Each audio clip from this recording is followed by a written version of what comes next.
totally insane kid from Stuttgart, Germany, who can't write worth a damn. So he likes all of my rewrites. He loves my rewrites, so we're great friends. And the other one is really picky. Okay, we got a couple of, 3 people who want to come up and participate in the open mic, and if anybody else who hasn't got a chance to sign up wants to be part of the open mic, you'll get a chance. First up, my dear friend, Ken Fontenot. I think he's going to be reading from books right off of the Malvern shelves here. Yeah, I'm going to do two or three short poems. This poem is called Prerequisites. Homer Horton, known as Uncle Bob, took me aside in the butcher shop and said, "If you go to med school, you'll be glad you learned how to cut up a side of beef. Of course, you'll have to take your Latin and your Greek." He was 65 in 65 when he told me this. He didn't know they weren't prerequisites anymore. Nor did I tell him he needed to update his mental maps like a keen geographer. He sometimes bickered with the other butchers, but he was excellent with customers. From the freezer, I once brought him an oxtail because I had no clue what it was. So I asked. "Oh, that," he said, "that there's a fly swatter." Two more serious poems here. We mentioned the dead. The people are asking for something different. A black sun, a moon that never resembles an executioner's axe. The kids still dream about being old. The grown-ups still dream about being young. When winter came, the trees closed down their shops. They had better things to do than just look pretty. All of which explains a lot, but not why doves must always forage. Rain for 3 straight days. We speak of onions and presidents, of flowers and bombs.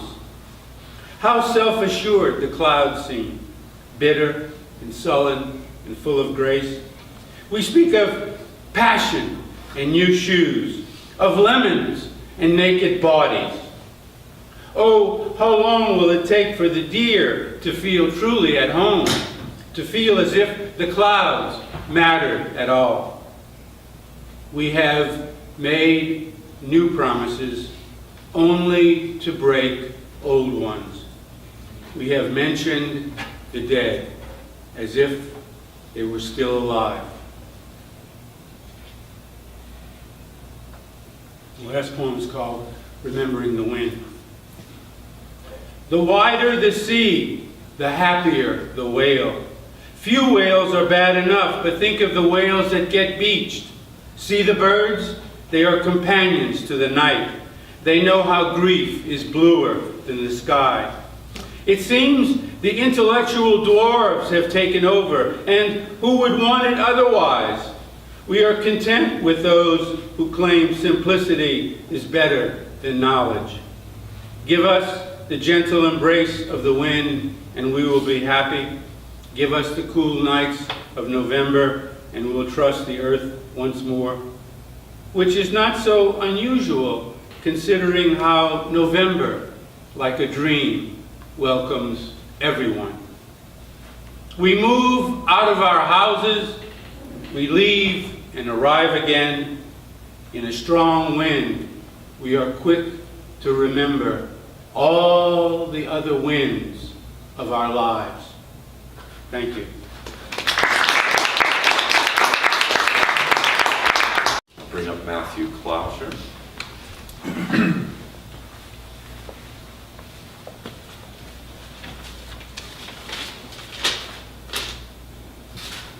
So 2.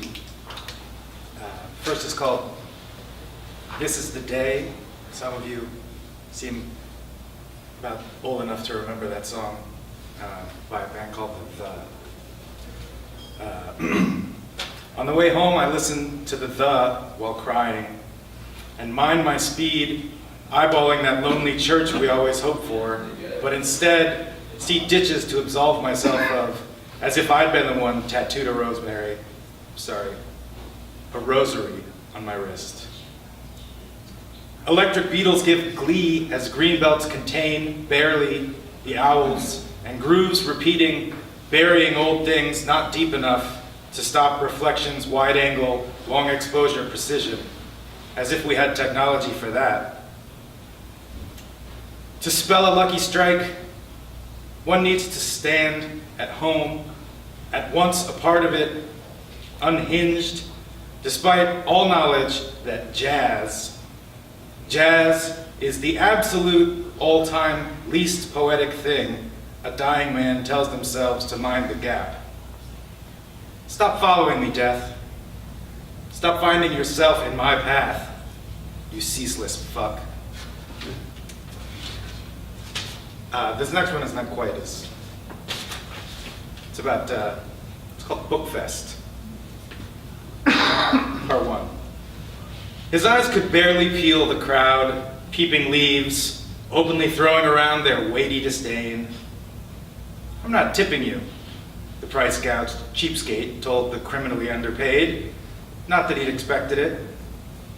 It's hot, moaned the crowd, the rush of collectors eager to kvetch about the size of their must-haves. And all this before the sun, which came later on to add an air of extra suffering and droplets more than tears. Yet most were okay, if not happy. And though gratuity did it not, his eyes did eventually open. 2. The air was gruel and gray, lumpy, flies plump and bobbing about, raisins in the oatmeal of an Austin autumn morning.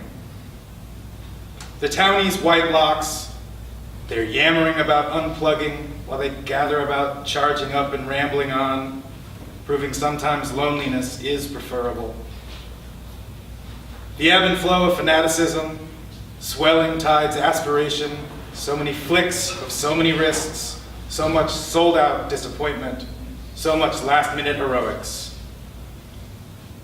Finally, it was but the flies again. The bloated fat boys and the more agile fruits dancing back and forth in all that hot sun poking out.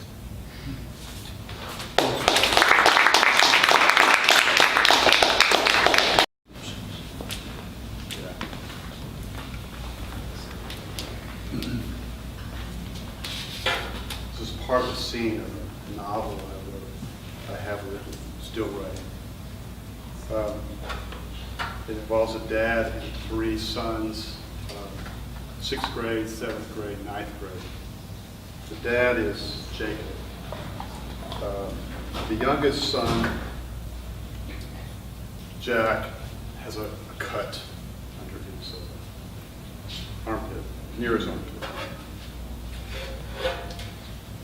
On the morning after Labor Day, the first day of school, the setting is mid-60s. On the morning after Labor Day, the first day of school, Jack bumped his wound yet again, this time on the corner of his dresser.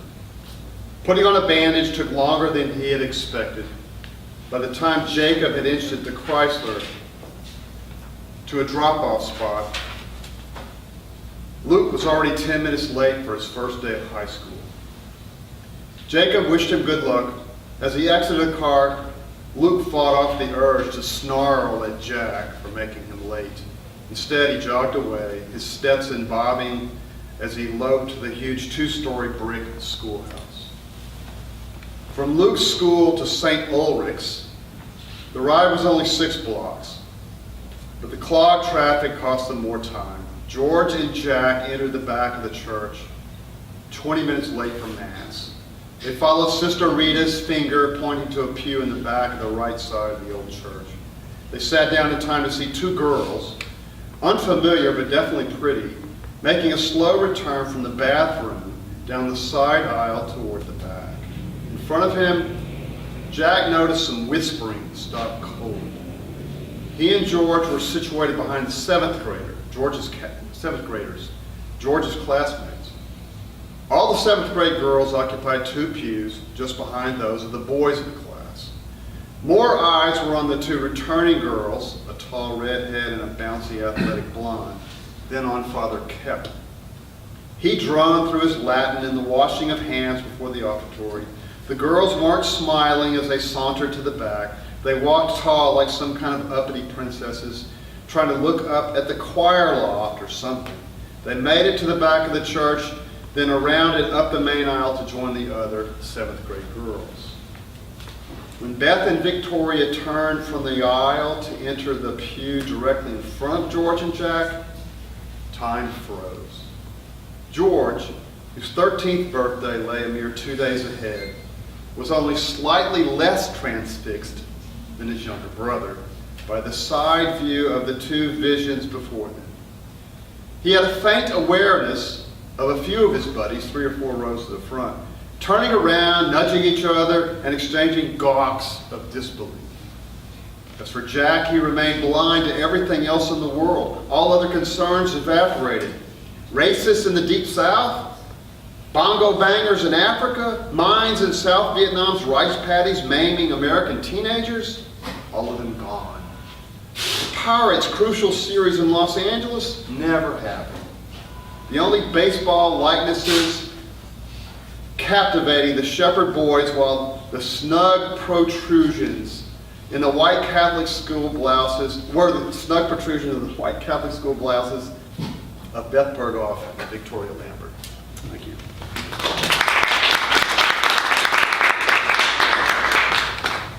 I think that's everyone who wants to participate in the open mic tonight. So thank you very much for coming out, and come back on Wednesday if you want to be part of the Rio Review release party. Thank you.